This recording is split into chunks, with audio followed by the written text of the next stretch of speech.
a momentous day for women's rights in this country, and hopefully will send shockwaves around other common law countries such as Australia, which are having real issues with women's rights there at the moment too. So hopefully this will have an effect on the whole world.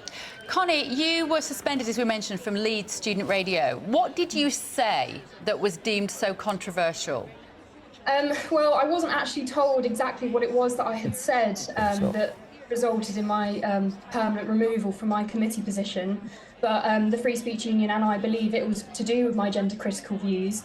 And this whole case is particularly emotional for me because Susan Smith was the first gender-critical... Susan Smith, who's one of the directors for Women Scotland, who just gave an interview after the ruling then. Yeah.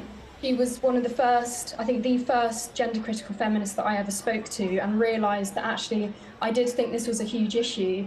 And me and my 3 other presenters on Politics Hour on Leeds Student Radio, almost exactly this time last year, interviewed her on Leeds Student Radio, and that episode can still be listened to on SoundCloud, and it is the most listened to episode on the Leeds Student Radio SoundCloud, which I feel very smug about. And now we've won.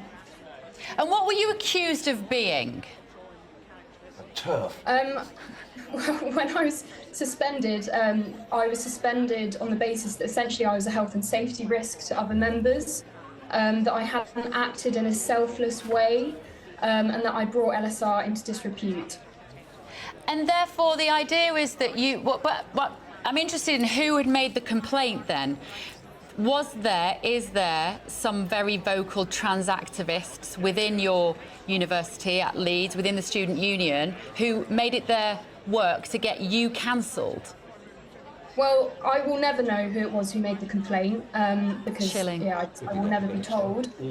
But I would say that it's not that there are certain trans activists within the student union, but gender ideology is so embedded within university culture that it was just bound to happen. I wasn't surprised at all when it did happen, which is why I'd already purchased my Free Speech Union membership, basically in preparation, because I knew that what I was saying, even though what I was saying wasn't being broadcast on Leeds Student Radio, it was my own personal podcast and my own Substack and social media, I knew that I could cause people some upset, and I did. So, yeah, I wasn't surprised at all. But, I don't know who made the complaint, and I doubt I'll ever know.